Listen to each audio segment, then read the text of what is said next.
Assalamualaikum warahmatullahi wabarakatuh. Hi class, welcome back to my channel, my video, Misna Edu, Misnawati Educations. Okay, in this meeting we are going to talk about components of reading comprehensions.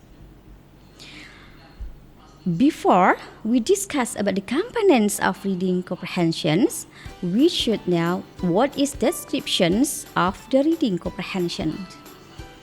According to Smith and Johnson, state that a reading comprehension means the understanding, evaluating, utilizing of information, and gain through the interaction between a reader and authors or the writer.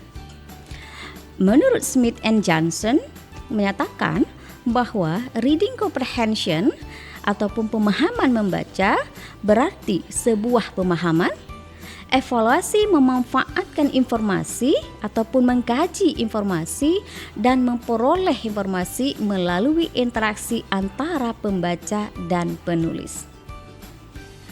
So, according to Kairia,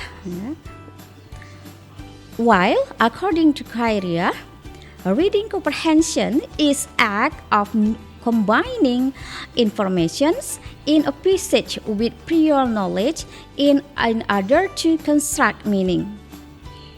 In addition, reading comprehension can be defined as a thinking process through which a reader becomes aware of an idea, understand in its terms of their experiential background, and interpret in its relations to their own needs and purpose.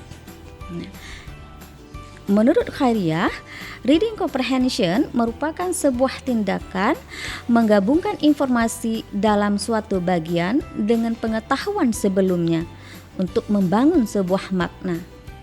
Selain itu, pemahaman membaca dapat definisikan sebagai proses di mana pembaca menjadi sadar akan mengetahui akan sebuah ide, memahaminya berdasarkan latar belakang pengalaman mereka, dan juga menafsirkannya dalam kaitan dengan kebutuhan dan tujuan mereka sendiri.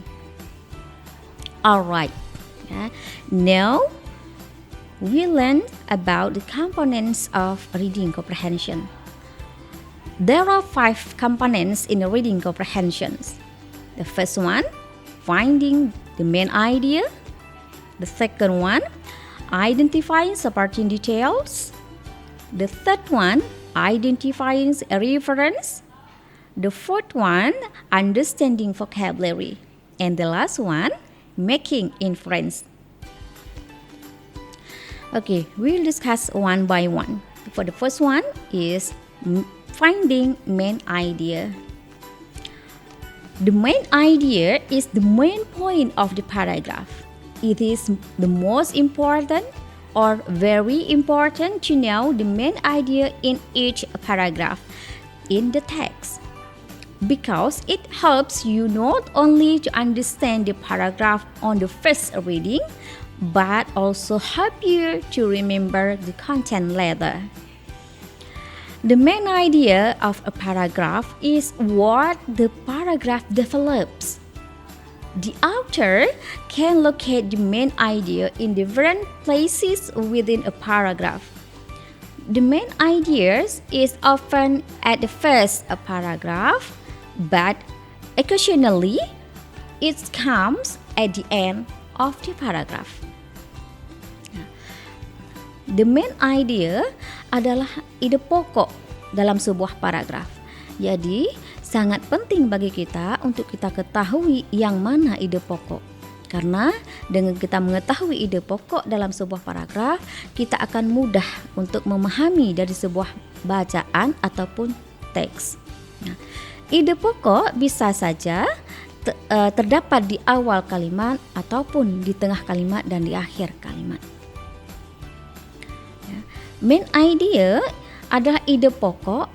Ada banyak pertanyaan di dalam reading comprehension, terutama pada reading comprehension text, yang mengharuskan kita menemukan ide pokok di dalam paragraf ataupun di satu paragraf atau satu teks. Dari judul, kita bisa mengetahui apa yang menjadi sebuah ide pokok dalam sebuah teks. Misalnya, sebuah judul tersebut, The Most Beautiful Actresses.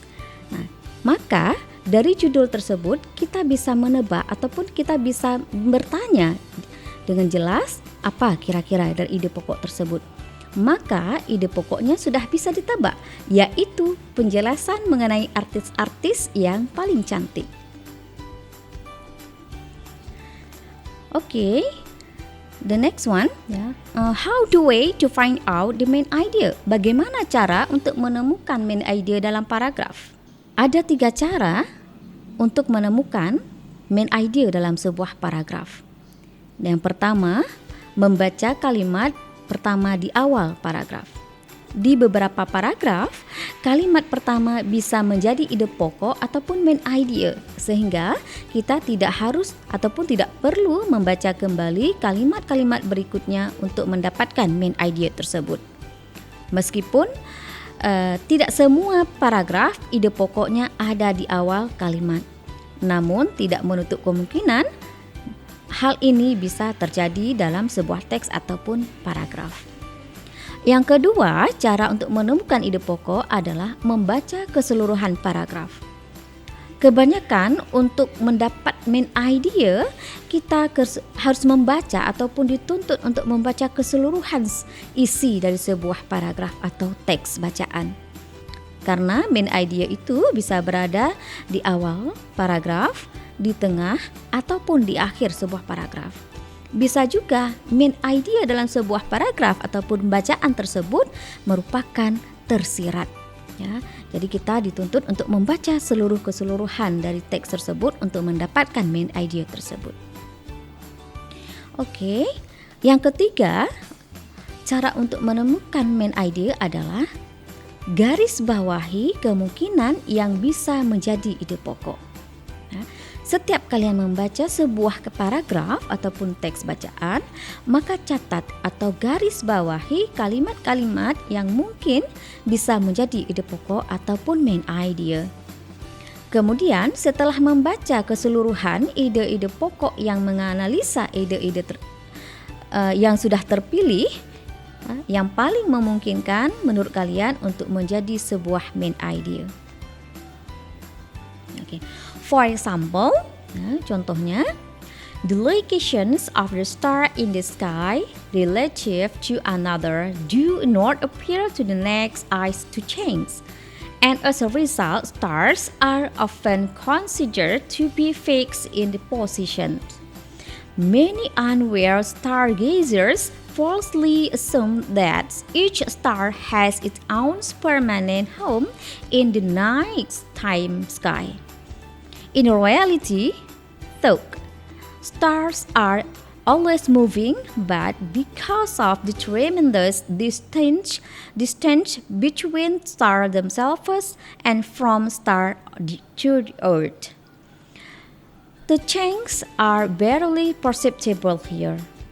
An example of a rather fast-moving star demonstrates why this misconception prevails. It takes approximately 200 years for a relatively rapid star like Barnard star to move a distance in the scales equal to the diameter of the Earth's moon.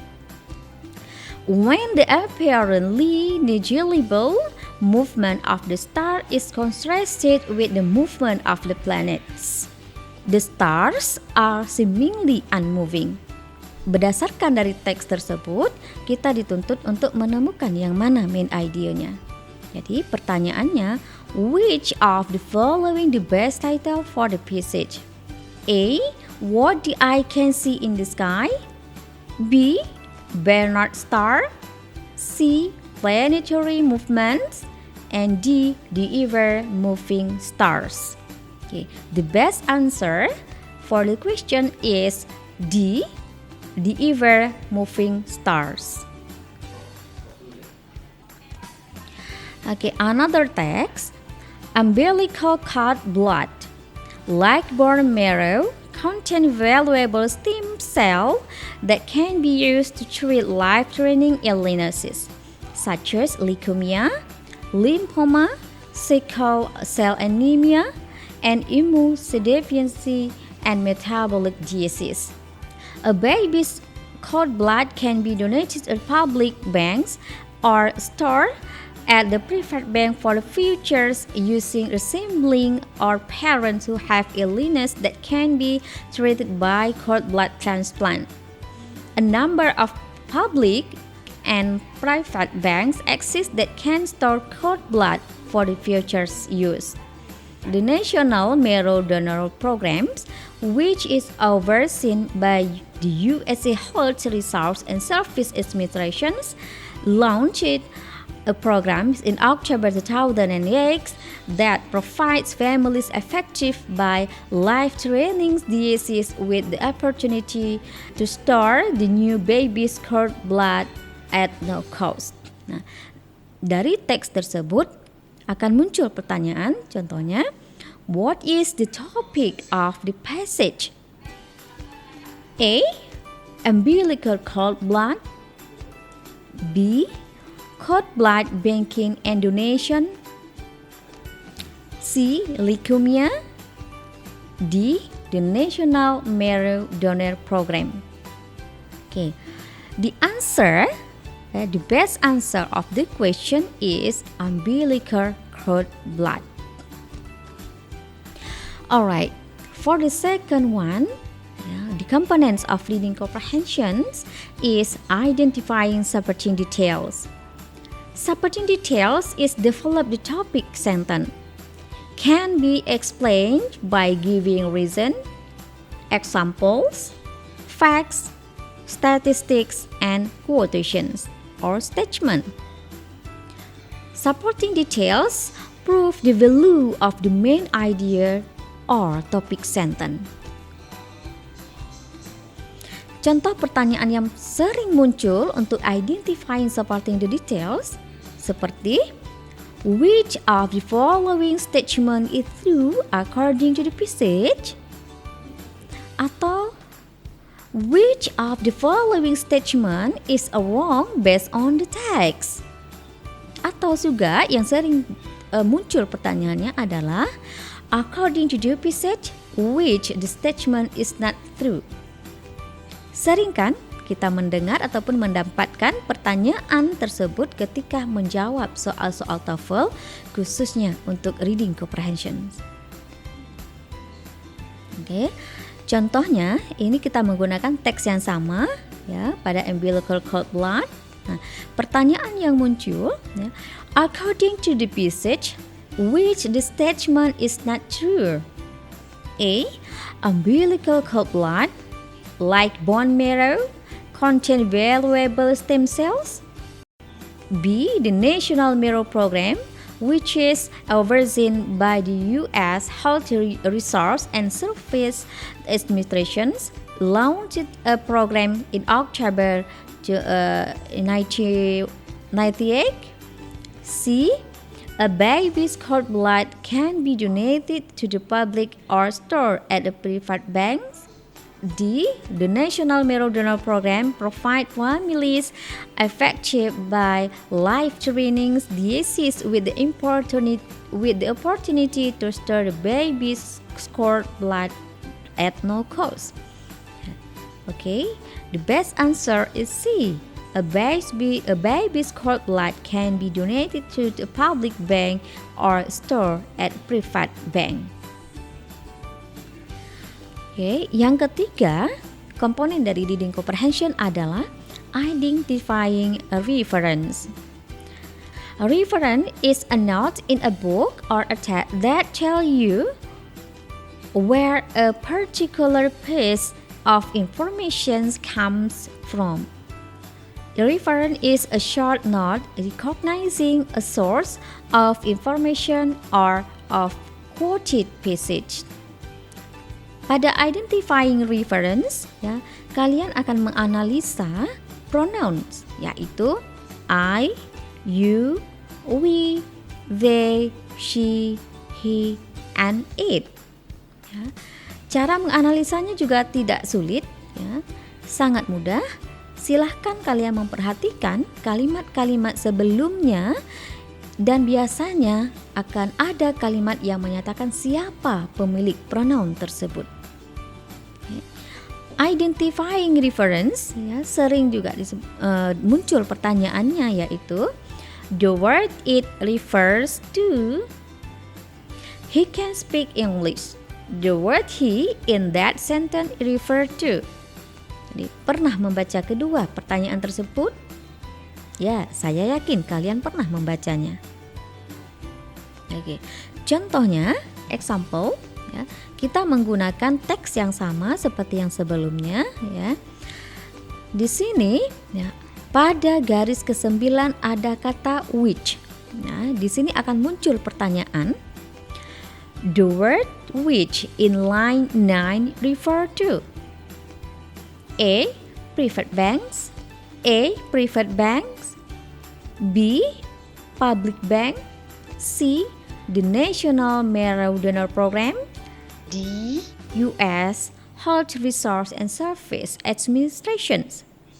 Okay, the correct answer is the National Marrow Donor Program, C. Yeah. Okay, the correct answer is C. The National Marrow Donor Program. Okay, yang keempat, for the fourth one, the components of reading comprehension is understanding vocabulary. Dari sekian banyak pertanyaan, biasanya kita diperintahkan untuk mencari sinonim dan makna dari sebuah kata. Untuk menjawabnya, tentu saja Anda ataupun kalian harus memperbanyak perbendaharaan kosakata dengan menghafal dan membaca, sehingga tidak asing lagi bagi kita dengan kata-kata bersinonim yang muncul ataupun yang ada pada pertanyaan-pertanyaan pada TOEFL nantinya. Oke, contohnya kita di sini masih menggunakan teks yang sama, ya. Pada baris keempat, di sini ada kata deficiency. The word deficiency in line 4 is the close in meaning to A. Efficiency, B. Lack, C. Increase, D. Current. Alright, the correct answer is B. Lack. Ya. Deficiency itu artinya adalah kurang. Immunity deficiency, sistem imunnya kurang ataupun sedikit. Jadi kata yang sangat tepat untuk jawaban dari the word deficiency in line 4 is close in meaning to lack, yaitu kurang. Alright, the last one, the components of reading comprehension is making inference. Inference itu merupakan suatu makna yang tersirat dalam teks. Inferencing is a way guessing based on the clues in the text. Inferencing ataupun inference is a skill where the reader has to be able to read between lines.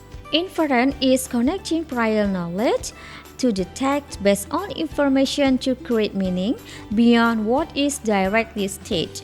Inference is no direct relationships between identities and words. Based on King and Stanley, divide two main attentions. The first one, draw logical inferences, and two, make accurate predictions. Yeah. And then, according to Mikulike and Jeffries, state that inference is the way of guessing. When you make an inference, you have some information and you guess more things from that information. Nah, jadi pada making inference di sini kita harus menebak, ya, menebak apa makna yang tersirat di dalam teks tersebut. Karena pertanyaan yang muncul tidak langsung jawabannya ada dalam pada teks.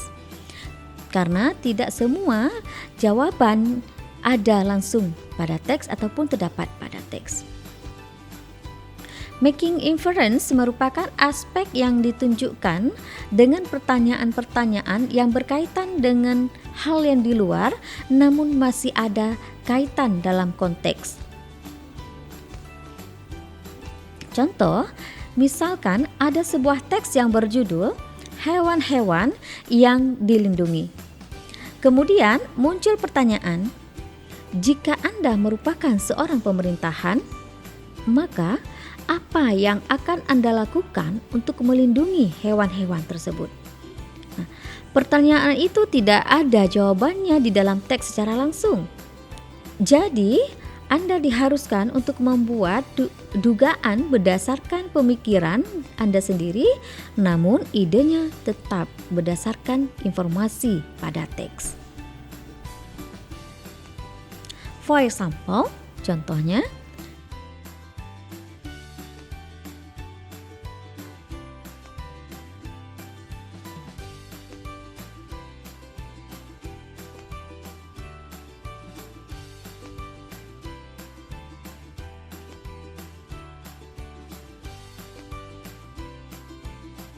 contoh pertanyaannya, it can be inferred from the passage that the role of the U.S. government is to. The answer: A.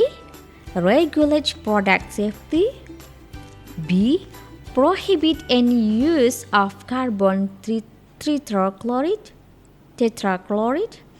C.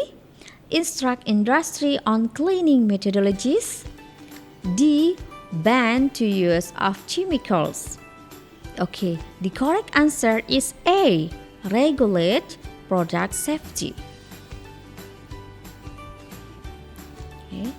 Contoh lainnya, the location of stars in the sky relative to another do not appear to the next eye to change, and as a result, stars are often considered to be fixed positions. Many unaware stargazers falsely assume that each star has its own permanent home in the nighttime sky. In reality, though, stars are always moving, but because of the tremendous distances between stars themselves and from star to Earth, the changes are barely perceptible here. An example of the fast-moving star demonstrated why this misconception prevails. It takes approximately 200 years for relatively rapid stars like Barnard star to move distance in the skies equal to the diameter of the Earth's moon. When the apparently negligible movement of the stars is contrasted with the movement of planets, the stars are seemingly unmoving. Nah, dari teks ini muncul pertanyaan, the passage implies that from Earth it appears that the planet A. are fixed in the sky, B. more move slowly than the star, C. show appropriately the same amount of movement as the stars, C. travel through the sky considerably more rapidly than the star. Okay, the best answer is D. Travel through the sky considerably more rapidly than the star. Oke, baik ya. Jadi itulah kelima aspek yang pasti muncul di dalam soal-soal reading comprehension. Jadi, jika kalian ingin sukses mengerjakan soal di ujian terkait dengan reading comprehension, maka pelajarilah kelima aspek tersebut dengan baik. If you think this video give a really big benefit to you, please subscribe, like, and share my video. Assalamualaikum warahmatullahi wabarakatuh.